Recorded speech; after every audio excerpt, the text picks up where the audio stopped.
అందరికీ నమస్కారం. ఈ వీడియోలో సెప్టెంబర్లో పెన్షన్ మీద కొత్త అప్డేట్ రావడం జరిగిందండి. కొంతమందిని అయితే తొలగిస్తున్నారు. ఎందుకు అనేది ఈ వీడియోలో నేను చెప్తాను. వీడియోని చివరిదాకా చూసి ఛానల్ సబ్స్క్రైబ్ చేయండి.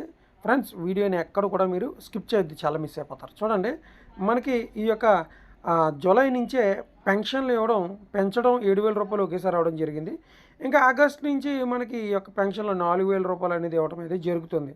అది కూడా ఇంటింటికి వచ్చి సచివాలయం సిబ్బంది ఎవరైతే అధికారులు ఉన్నారో గ్రామ అధికారులు వాళ్ళు కలిసి ఇవ్వడం అయితే జరుగుతుంది. అయితే చాలామందికి ఆగస్టులో పెన్షన్స్ అయితే ఇవ్వలేదు. ఆ పెన్షన్లు ఇవ్వడం వారికి సెప్టెంబర్ నెలలో, ఆగస్టు సెప్టెంబర్ నెల కలిపి 2 పెన్షన్లు అయితే ఇవ్వబోతున్నారు. అయితే 8,000, అలాగే ఎవరైతే వికలాంగులు ఉంటారో వారికి 6,000 రూపాయలు పెంచడం జరిగింది కదా, వారికి 12,000, అలాగే ఎవరైతే ఈ మంచాలకి పరిమితమైన ఉంటారో శాశ్వతంగా పేషెంట్స్ ఎవరైతే ఉంటారో వారందరికీ కూడా ఈ యొక్క పెన్షన్లు అనేది డబల్ చేసి ఇవ్వడం అయితే జరుగుతుందన్నమాట.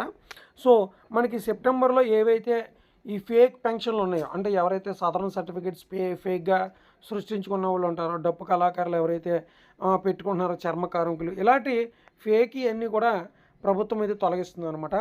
సో సెప్టెంబర్లో మ్యాక్సిమం వారికి అయితే రాకపోవచ్చు. సో ఇది గమనించండి. మిగిలిన వారికి యథావిధిగా 4,000 రూపాయలు, ఒంటరి వితంతు మహిళలకు ఎవరైతే ఉన్నారో వారికి 4,000 రూపాయలు ఇచ్చే అవకాశం అయితే ఉందన్నమాట.